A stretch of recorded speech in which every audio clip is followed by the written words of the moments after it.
Wa allaisa lil insani illa ma sa'a, bahwa kata Allah Subhanahu wa taala manusia itu akan diberikan balasan sesuai dengan usahanya, sesuai dengan apa yang dia kerjakan. Puasa Ramadan kita akan menjadi orang yang bertakwa karena Allah janjikan la'allakum tattaqun dalam Al-Baqarah 183. Derajat takwa itu tidak akan mungkin kita dapatkan kalau kita usahanya hanya biasa-biasa saja. Pertama puasa, hari kedua puasa, hari ketiga puasa, hari ketujuh sudah tidak puasa lagi tanpa uzur. Malam pertama hadir berjamaah salat tarawih di masjid bersama dengan kaum muslimin yang lain, tapi begitu malam-malam terakhir menghilang dari masjid. Orang seperti ini insya Allah bisa jadi Allah berkehendak mungkin tidak akan mendapat derajat takwa di hadapan Allah Subhanahu wa taala. Karena apa? Karena usahanya tidak mendukung dia untuk menjadi apa yang dikehendaki Allah Subhanahu wa taala. Alhamdulillah hamdan katsiran thayyiban mubarakan fih kama yuhibbu rabbuna wa yardah. Asyhadu an la ilaha illallah wa asyhadu anna Muhammadar Rasulullah. Allahumma salli wa sallim wa barik wa an'im ala nabiyyina wa rasulina Muhammadin sallallahu alaihi wasallam wa ala alihi wa azwajihi wa dhurriyyatihi wa ashabihi wa tabi'in wa tabi'in wa kafat ummatihi ila yaumil qiyamati ajma'in, amma ba'd. Qala Allah ta'ala a'udzu billahi minasy syaithanir rajim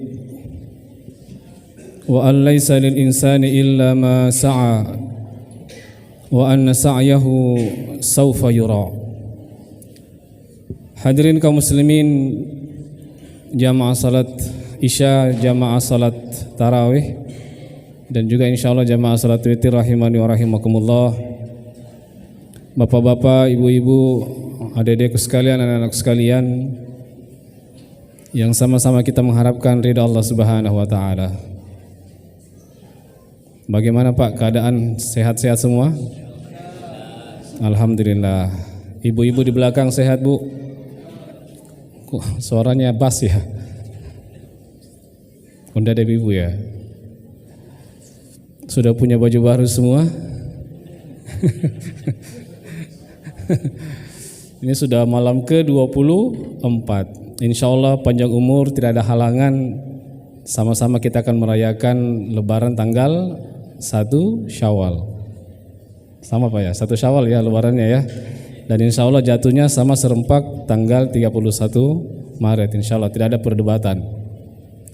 Alhamdulillah, bersyukur kepada Allah Subhanahu wa taala malam hari ini kita bisa hadir kembali di masjid ini. Atau mungkin ada yang juga mengadakan safari tarawih secara pribadi, jalan pindah dari satu masjid ke masjid yang lain setiap malamnya. Ada Pak ya? Siapa tahu ya. Kalau kami memang jelas dari masjid ke masjid di malam tarawih. Siapa tahu ada jamaah juga yang pengen merasakan bagaimana safari tarawih secara mandiri. Bagaimanapun Allah Subhanahu wa taala malam hari ini, malam ke-24, begitu memberikan kita nikmat yang luar biasa. Tentu kita berharap seluruh ibadah kita dan amal soleh yang kita kerjakan selama Ramadan ini semuanya diridhai Allah Subhanahu wa taala. Amin ya rabbal alamin. Dan juga Allah memberikan kita kekuatan untuk bisa memaksimalkan dan menyempurnakan ibadah terkhusus sampai di akhir bulan suci Ramadan ini. Kaum muslimin yang berbahagia, malam pertama dan sampai malam ke-23, bahkan subuh pertama sampai di subuh 23, saya yakin kita semua sudah kenyang akan ilmu agama Pak. Karena saya yakin juga bahwa setiap asatiz yang tampil di atas ini memberikan kita pencerahan itu dengan materi-materi yang berbeda. Saya hanya ingin mengingatkan, demikianlah cara Allah Subhanahu wa taala ingin menjadikan kita orang yang baik. Ya, man yaradallahu bihi khairan yufaqihu fid din. Barang siapa yang Allah kehendaki seseorang itu ada kebaikan pada dirinya, caranya adalah bukan dikasih kaya orang itu, tidak. Ya. Bukan dikasih rajin beribadah orang itu, tidak. Tapi Allah katakan apa? Lewat hadis Rasulullah, yufaqihu fid din. Allah berikan dia pemahaman akan agamanya. Nah, cara kita memahami agama kita, saya yakin kita ini ada yang tidak lulusan pesantren. Kita yang dari kecil mungkin sekolah umum jarang mempelajari ilmu agama. Nah, salah satu majelis yang bisa kita pakai untuk memperdalam memahami agama kita adalah majelis tarawih seperti ini. Walaupun ini bukan sunnah, ya. Nabi dalam jelas tidak ada riwayat setelah salat Isya maupun sebelum salat tarawih Nabi pernah sampaikan tausiah seperti ini, tidak pernah. Bahkan Bapak Ibu yang pernah umroh di bulan suci Ramadan jangan kaget karena di sana tidak ada ceramah tarawih. Di Masjidil Haram tidak ada jemaah tarawih, Pak. Di Masjid Nabawi pun juga tidak ada ceramah tarawih. Nah, kita di Indonesia menjadi tradisi. Tujuannya sederhana, agar kita semua paham tentang agama kita, dan ketika kita paham tentang agama kita, maka pada waktu itu Allah akan titipkan kebaikan pada diri kita. Kenapa?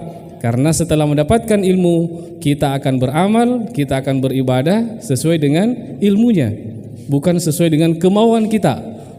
Ya, bukan dengan semua kemauan kita. Maka kata Rasulullah SAW, "Man amila amilan laisa minna fahuwa raddun." Barang siapa yang melakukan amal ibadah, kalau itu dasarnya tidak ada dasarnya dari Al-Quran, dari hadis Rasulullah SAW, dari sumber-sumber yang betul-betul benar, yang disepakati oleh para ulama kita, fahuwa raddun, maka amal itu akan ditolak. Nah, mudah-mudahan kita yang duduk ini tidak bosan-bosannya untuk menimba ilmu dari para asatidz yang memberikan tausiah kepada kita. Malam ini saya hanya akan sedikit saja menambahkan dari apa-apa yang pernah telah disampaikan oleh para asatidz kita, yang saya dasarkan dari surah An-Najm ayat 39 dan 40. Ada yang hafal, Pak? Surah An-Najm ayat 39 dan 40. 39-nya bunyinya begini, A'udzubillahi minasyaitonirrajim. Wa allaysa lil insani illa ma sa'a. Ayat 40-nya, wa anna sa'yahu saufa yura. Wa allaysa lil insani illa ma sa'a. Bahwa kata Allah Subhanahu wa taala, manusia itu akan diberikan balasan sesuai dengan usahanya, sesuai dengan apa yang dia kerjakan. Puasa Ramadan kita akan menjadi orang yang bertakwa karena Allah janjikan la'allakum tattaqun dalam Al-Baqarah 183. Derajat takwa itu tidak akan mungkin kita dapatkan kalau kita usahanya hanya biasa-biasa saja. Pertama puasa, hari kedua puasa, hari ketiga puasa, hari ketujuh sudah tidak puasa lagi tanpa uzur. Malam pertama hadir berjamaah salat tarawih di masjid bersama dengan kaum muslimin yang lain, tapi begitu malam-malam terakhir menghilang dari masjid. Orang seperti ini insya Allah bisa jadi Allah berkehendak mungkin tidak akan mendapat derajat takwa di hadapan Allah Subhanahu wa taala. Karena apa? Karena usahanya tidak mendukung dia untuk menjadi apa yang dikehendaki Allah Subhanahu wa taala. Ayat ini juga bermakna bahwa apapun yang kita lakukan di dunia ini nanti kelak di kemudian hari kita akan diberikan balasan oleh Allah Subhanahu wa taala. Kita capek tadi berdiri, Pak, capek berdiri salat, apalagi kalau salatnya sudah sampai 1 juz per rakaat, itu capek. Ataukah berpuasa kita di siang hari, menahan lapar, dahaga dan sebagainya, godaan-godaan yang lain, haus luar biasa, lapar luar biasa, mengantuk, loyo dan sebagainya, tapi tetap kita istiqomah beribadah taat kepada Allah, kelak kita akan diberikan balasan Allah Subhanahu wa taala dan tidak ada yang sia-sia. Wa allaysa lil insani illa ma sa'a. Maka perbaiki ibadah kita, bersungguh-sungguh dalam beribadah. Ayat 40 Allah kemudian menegaskan wa anna sa'yahu saufa yura. Dan semua usaha yang pernah kita lakukan itu kelak akan diperlihatkan. Ya, akan diperlihatkan kepada kita, Pak. Siapa yang puasanya sambil minum sembunyi di kamar mandi atau sembunyi minum di mobilnya akan diperlihatkan. Siapa yang puasanya dari habis sholat subuh sampai menjelang maghrib tidur akan diperlihatkan juga. Siapa yang sering berbohong akan diperlihatkan. Siapa yang pernah mengambil hak orang lain dengan cara yang batil akan diperlihatkan juga. Dan siapa yang melaksanakan ibadah dengan penuh ketaatan juga akan diperlihatkan Allah Subhanahu wa taala. Maka ulama menjelaskan ayat yang ke-40 nanti ini ada 2 kelompok orang di akhirat nanti. ada orang pertama yang khawatir ketika diperlihatkan dan malu ketika diperlihatkan amalannya. Khawatir kenapa? Karena dia khawatir bahwa amalan itu menyebabkan berkurangnya timbangan kebaikannya dan timbangan keburukannya menjadi berat sehingga dia dilemparkan ke dalam neraka jahanam. Dia malu karena pada waktu itu orang yang dulu tidak tahu kalau dia pernah melakukan kemaksiatan nanti diperlihatkan dan semua orang akan tahu ternyata si A ketika hidup dunia seperti itu kedekodianya. Kita akan diperlihatkan. Bahkan kalau kita melihat dan kita membaca riwayat dari baginda Rasulullah Muhammad SAW, ternyata bukan hanya di akhirat nanti kita diperlihatkan amal kita, bahkan sebelum meninggal pun kita diperlihatkan. Ada sebuah riwayat dari Rasulullah SAW, ada dulu sahabat namanya Sya'ban. Sya'ban ini salah satu sahabat yang paling rajin ke masjid. Dan uniknya ketika dia tiba di Madinah, ketika tiba di Masjid Nabawi, beliau selalu mengambil tempat yang paling pojok, paling depan. Di situ pojok, ya, di pojok ya.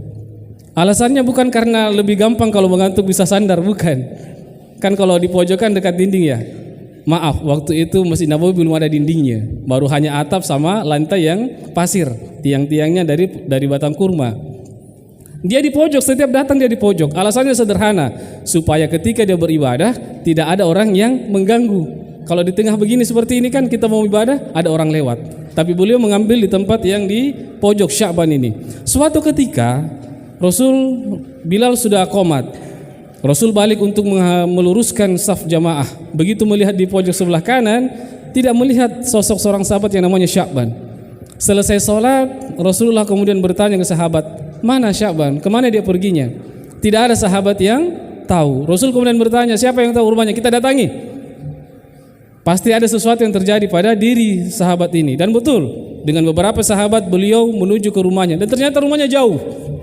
Jauh dari Masjid Nabawi. Nabi saja kaget, ternyata rumahnya jauh. Sampai di rumahnya dia ketuklah pintu, assalamualaikum, dibalas waalaikumsalam dari dalam oleh suara seorang wanita. Keluarlah wanita itu menyambut Rasulullah dan Rasul bertanya, mana Sya'ban suamimu? Ya Rasulullah, suamiku baru saja meninggal. Jadi beliau tidak pergi ke masjid, alasannya cuma satu, karena sudah meninggal dunia. Rasul bertanya kepada istrinya, walaupun sebenarnya Rasul sudah tahu, apakah suamimu tadi ketika meninggal ada sesuatu yang diucapkan?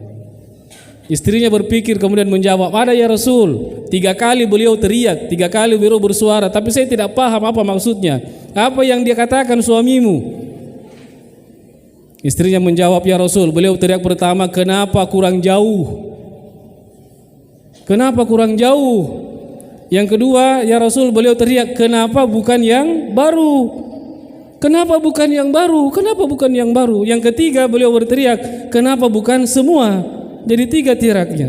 Kenapa kurang jauh? Kenapa bukan yang baru? Kenapa bukan semuanya? Sahabat pun yang menyertai Rasulullah bertanya, ya Rasul, apa maknanya? Kata Rasulullah SAW, suamimu diperlihatkan sebelum dia meninggal balasan dari amalnya selama di dunia, dan 3 saja diperlihatkan, yang lainnya tidak. Baru 3 saja dan timbul penyesalan dalam dirinya.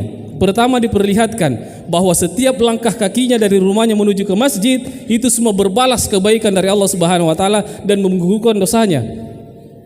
Karena begitu besar balasannya, kemudian dia menjawab, kenapa kurang jauh? Seandainya rumahku masih lebih jauh lagi dari sekarang, mungkin akan begitu banyak lagi kebaikan-kebaikan yang Allah berikan kepadaku. Padahal rumahnya sudah jauh, Pak. Angkat tangan yang rumahnya dari masjid ini 5 kilo, Pak. Tidak ada.